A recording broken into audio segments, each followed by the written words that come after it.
All right.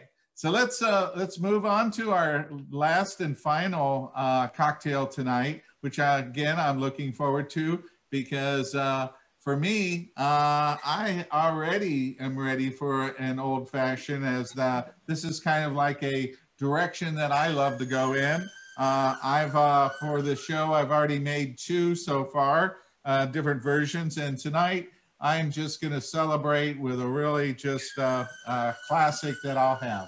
So it's really good to see you, Denise. I really appreciate you taking the time and coming in. And that looks like a fabulous spread. So I'm going to go ahead and turn it over to you, and you can tell us all about it. Oh, thank you, Michael. And thank you for inviting me to this lovely cocktail party. It's really great to see you and be in such wonderful company. I think this is a very festive idea, and having a cocktail and cheese pairing event is something that people could really use these days. So for those of you who don't know me, I'm Denise LaBrie. I'm the sales team lead for Tillamook Specialty and Deli Cheese. I live in Northern California.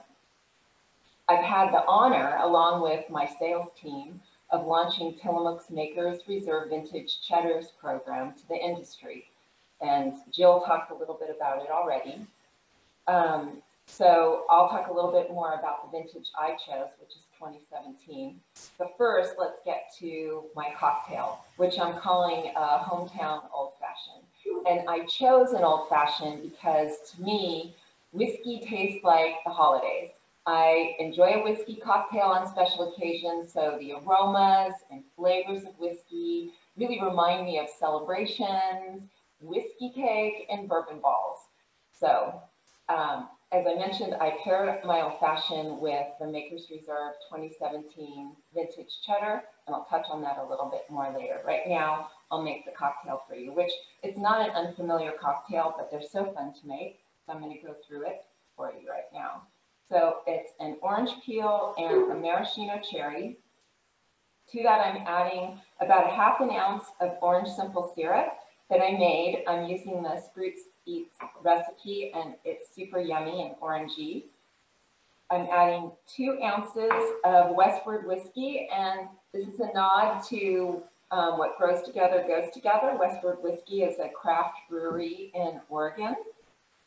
And so, oops, I'm going to move that over to my shaker and muddle it up. And muddling is so fun because it releases the aromas of everything in the shaker. And then I'm going to strain it into the glass. And you'll notice I'm not using ice.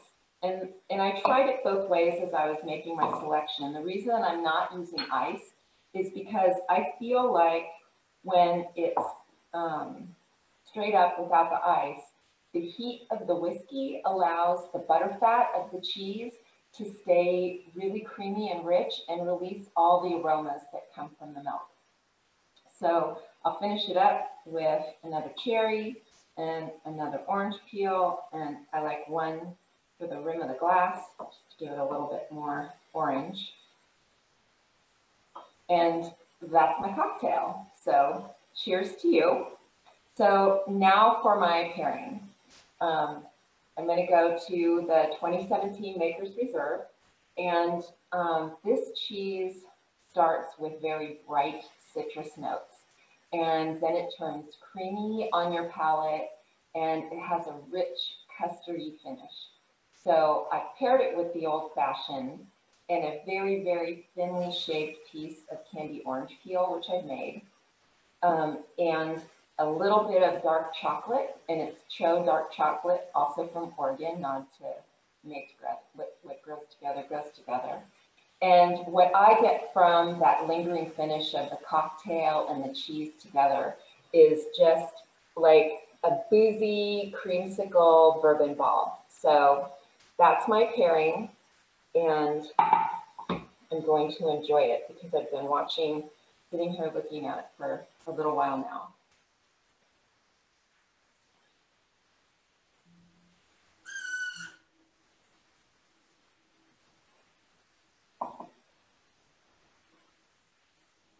So it really gives me that nostalgic connection to, like I said, Christmas parties gone by with whiskey and all the treats that have whiskey in it. So, like I said, cheers to you. That has warmed my heart, having a variation on my favorite cocktail. I've been a bourbon fan for a long time, and I think it's like anything. There's an acquired taste to it, and it just it soothes and makes me happy.